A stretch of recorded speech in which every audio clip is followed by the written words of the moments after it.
Bismillahirrahmanirrahim. Assalamualaikum warahmatullahi wabarakatuh. Halo teman-teman, Waalaikumsalam. gimana kabarnya?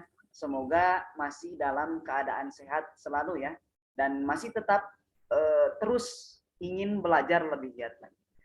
Pada kesempatan kali ini, kami dari kelompok 3, mata kuliah multimedia pembelajaran matematika, akan membahas mengenai video dan animasi multimedia. Nah, dengan beranggotakan 2 orang, yang pertama ada Fandi Saputra Saiful, dan yang kedua ada saya sendiri Hasanuddin Reza Subandi. Nah, video tuh udah sering kita dengar, sering kita pakai ya, khususnya di masa sekarang ini, masa digital gitu ya. Jadi mendengar kata video itu sudah tidak asing lagi. Tapi agar lebih mengetahui apa itu video dan manfaatnya apa saja sih yang sebenarnya dari video tersebut. Nah, mari kita simak pembahasan video oleh rekan saya, Fandi. Kepadanya dipersilakan. Oke, terima kasih kepada moderator yang telah memberikan saya waktu untuk menjelaskan pengertian video dan juga apa sih arti video tersebut. Nah, Bismillahirrahmanirrahim. Pengertian video.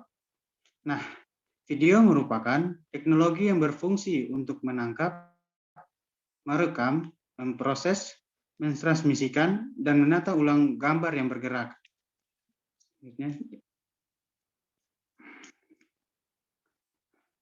Nah, setelah kita mengetahui apa itu pengertian video, maka selanjutnya ialah kita masuk kepada materi yang berikutnya, yaitu media video dalam pembelajaran. Media video dalam pembelajaran terdapat dua aspek. Yaitu pada aspek kognitif, yaitu video dapat dimanfaatkan guna mempelajari hal-hal yang terkait dengan pengetahuan intelektual siswa.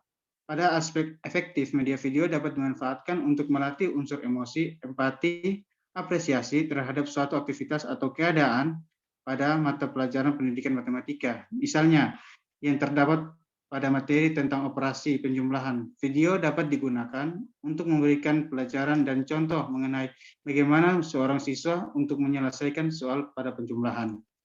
Dalam hal ini, terlihat bahwa video sangat membantu proses pembelajaran efektif, karena video merupakan media yang melibatkan 2 indera, yaitu indera pendengaran dan indera penglihatan.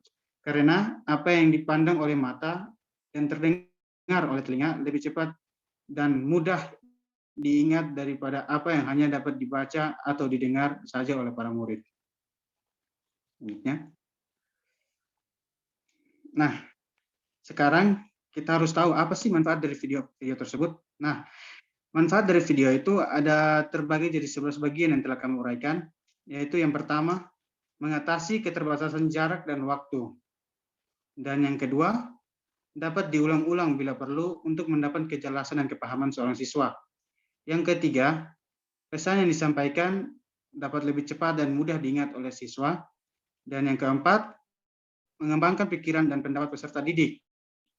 Kelima, mengembangkan imajinasi dari seorang siswa.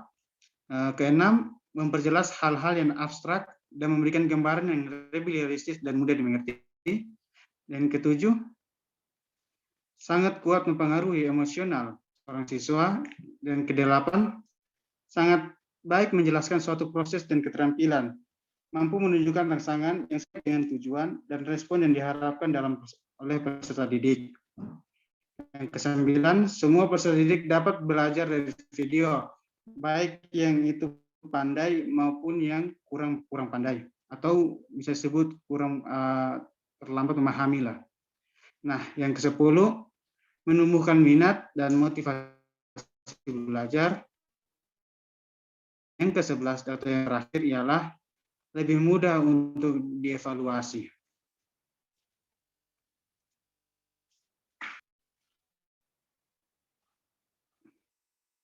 Oke, terima kasih. Saya kembalikan kepada moderator. Oke, baik. Terima kasih, Fandi. Nah, itu semua mengenai video dan memang sering kita dengar kita. Selanjutnya kita akan membahas mengenai animasi yang apa ya, berkaitan erat dengan video gitu kan.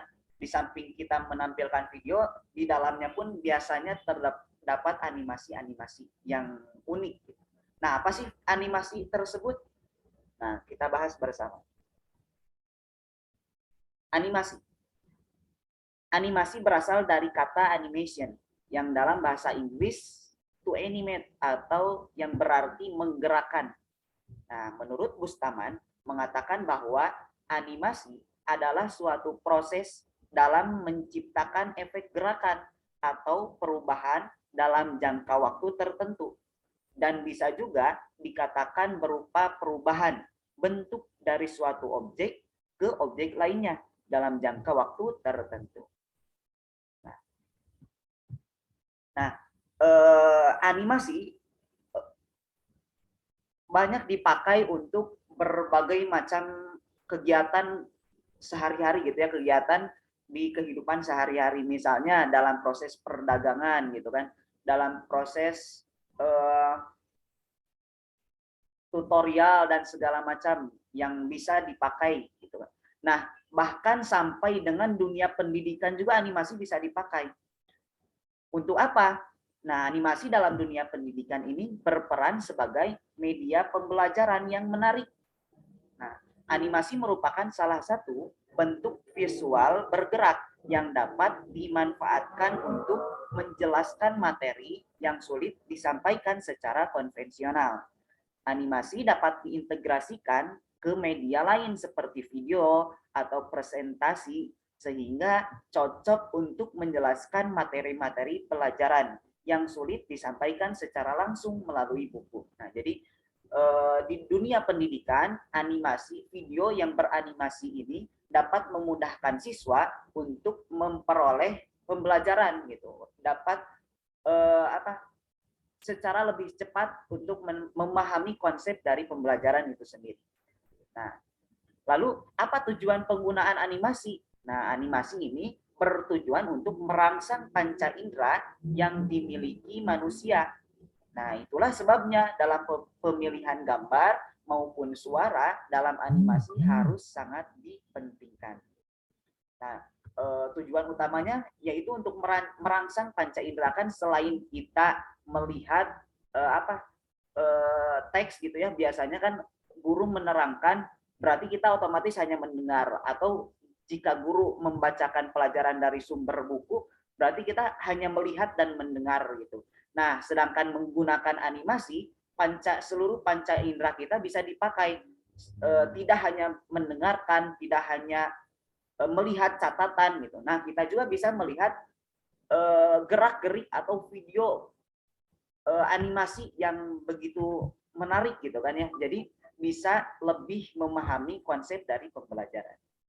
Nah, lalu bagaimana proses membuat animasi? Nah, itu kan bertanya-tanya ya. Orang yang memang awam dalam menggunakan video atau animasi, kita bertanya-tanya, bagaimana sih pembuatan animasi? Dalam pembuatan animasi ini terdapat dua cara. Yang pertama yaitu secara konvensional, yang kedua dengan secara digital. Konvensional tuh dulu ya, membuat animasi secara konvensional. Jadi kita menggambar suatu animasi, suatu karakter gitu. Nah, setiap gerak-geriknya itu dibuat gambar yang berbeda gitu. Nah, jadi diambillah take beberapa kali gitu ya, sampai berulang-ulang kali, itu secara konvensional. Tapi seiring berkembangnya zaman, muncullah secara digital sehingga bisa mempermudah proses pembuatan animasi. Yang awalnya secara konvensional mengambil satu take aja bisa menghabiskan 2 hari, sedangkan menggunakan digital pada zaman sekarang cuma 30 menit saja, setengah jam gitu bisa jadi gitu untuk pengambilan satu take, bahkan lebih.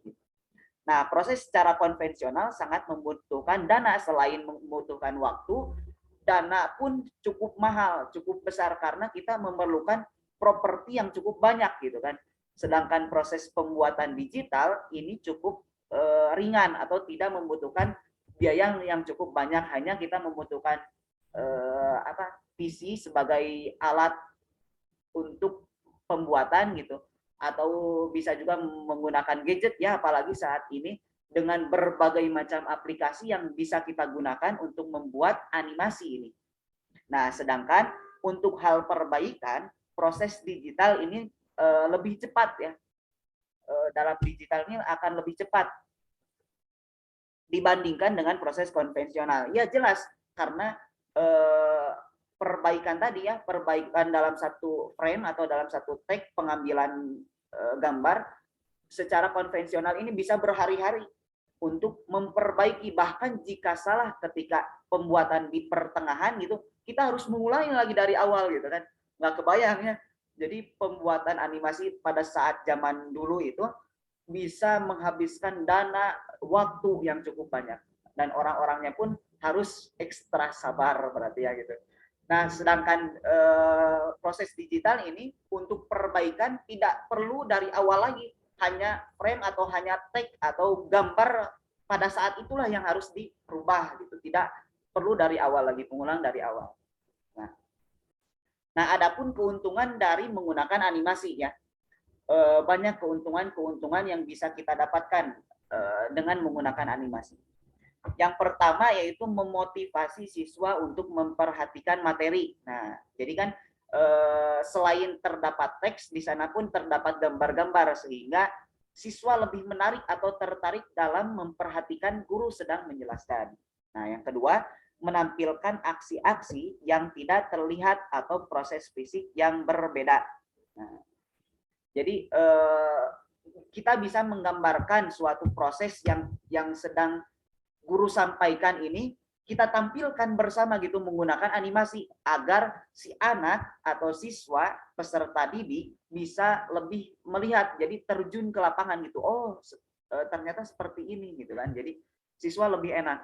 Yang ketiga selanjutnya memudahkan guru untuk menyajikan informasi pembelajaran, jelas ya yang telah tadi sampaikan. Jadi guru lebih mudah untuk memberikan informasi pembelajaran. Yang keempat, memungkinkan visualisasi dari konsep imajinasi, objek, dan hubungan-hubungannya.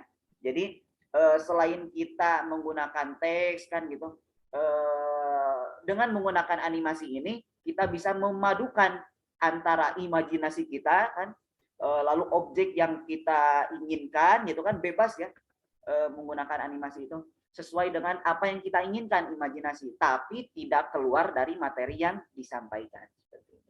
Yang terakhir, keuntungan yang kelima yaitu animasi dapat menggabungkan sejumlah besar data ilmiah ke dalam satu paket yang kemudian dapat disajikan dengan simpel. Nah, jika kita fokus pada buku pembelajaran ya, bisa berhalaman-halaman untuk menyelesaikan satu materi atau satu bab.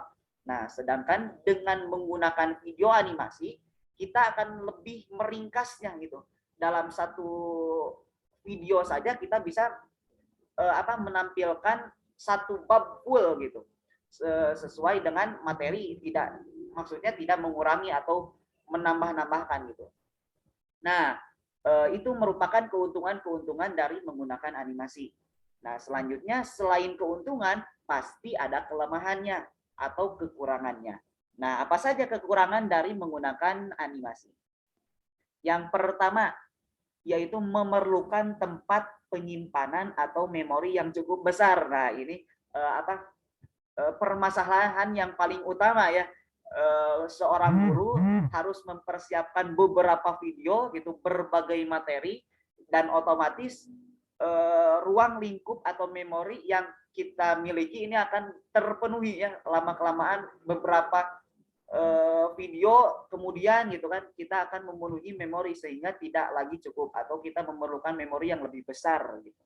Nah, yang kelemahan kedua atau kekurangannya memerlukan peralatan khusus untuk presentasi dan berkualitas. Nah, dalam menggunakan video kita tidak bisa asal menggunakan properti-properti yang digunakan atau animasi-animasi yang seenaknya gitu, karena ketika memasukkan animasi yang seadanya atau gambar seadanya itu akan pecah kan, akan menjadi blur atau jadi tidak terlihat jelas oleh peserta didik. Nah, maka dari itu kita harus mencari atau dia mencari animasi yang cukup berkualitas gitu, agar si anak paham akan apa yang kita sampaikan.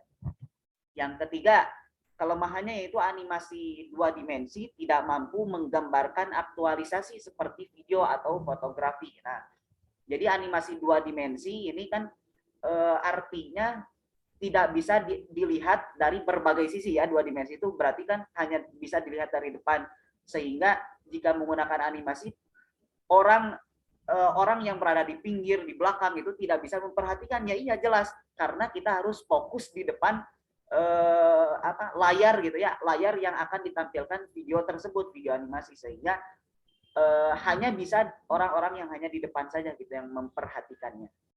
Kelemahan yang keempat, yang terakhir, yaitu terlalu banyak animasi dan grafik juga dapat membuat loading halaman web lambat. Nah, ini kelemahan selanjutnya yang sering kita alami juga. Kan seiring berkembangnya waktu, pembelajaran pun semakin banyak menggunakan video ya. Semakin banyak menggunakan video, apalagi kita masih dalam kondisi pandemi seperti ini. Jadi otomatis dari berbagai sekolah, dari berbagai pelajaran, mata kuliah gitu, dari berbagai guru gitu, membuat video dalam satu web. Misal kalau dalam satu kampus berarti dalam satu web, otomatis web tersebut bisa berhalangan gitu atau error. Nah gitu. Nah, itu merupakan kekurangan yang biasanya sering terjadi saat ini. Nah, itu 4 kekurangan dan kelebihan tadi dari menggunakan animasi atau video pembelajaran. Nah, teman-teman tahukah wayang kulit? Nah, wayang kulit itu merupakan animasi tertua, ternyata tertua yang dibuat di Indonesia khususnya itu. Bahkan sebelum adanya komputer atau gadget atau hal yang bisa menampilkan video, nah wayang kulitlah yang pertama menjadi pertama animasi gitu di Indonesia, wayang kulit. Nah bahkan teknologi elektronik dan komputer pun belum ditemukan katanya. Nah pertunjukan wayang kulit telah memenuhi semua elemen animasi seperti layar, gambar bergerak, dialog, dan ilustrasi. Nah, itu dikumpulkan dalam satu, sehingga membentuklah sebuah animasi wayang kulit. Nah, seperti itu. Dan masih banyak animasi-animasi yang lain yang telah lebih dulu datang. Nah, oke.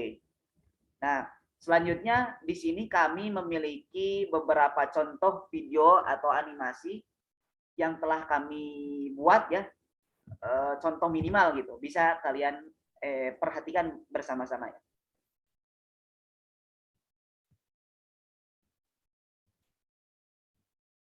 Nah, ini contoh dari pembuatan animasi, hanya sedikit ya, hanya covernya saja, hanya awalnya saja. Ini menggunakan Canva sebagai aplikasinya, karena kan banyak sekali aplikasi yang bisa kita gunakan ya. Salah satunya Canva. Ini kami membuat menggunakan Canva sebagai medianya. Nah, selain ini kami ada lagi, ini sama dibuat dengan Canva, hanya sebagai cover saja awal ya, video dan animasi multimedia sesuai dengan apa yang kita sampaikan saat ini.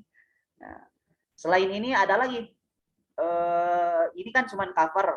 Nah, sekarang di sini ada sedikit materi kelanjutannya gitu. Jadi sehingga beberapa slide. Nah, seperti ini teman-teman. Video dan animasi multimedia. Dilanjut dengan pengertian video. Video merupakan teknologi yang berfungsi untuk menangkap, merekam. Dan dilanjut dengan manfaat video. Manfaat video tadi telah disampaikan ya. Ini hanya beberapa dimasukkan sebagai contoh. Nah, itu teman-teman contoh-contoh video atau animasi yang telah kami buat sebagai contoh yang menggunakan Canva. Adapun media-media yang lainnya bisa kita kembangkan bersama. Mungkin cukup sekian pembahasan yang kami, materi yang sampaikan saat ini. Mudah-mudahan bermanfaat. Terima kasih.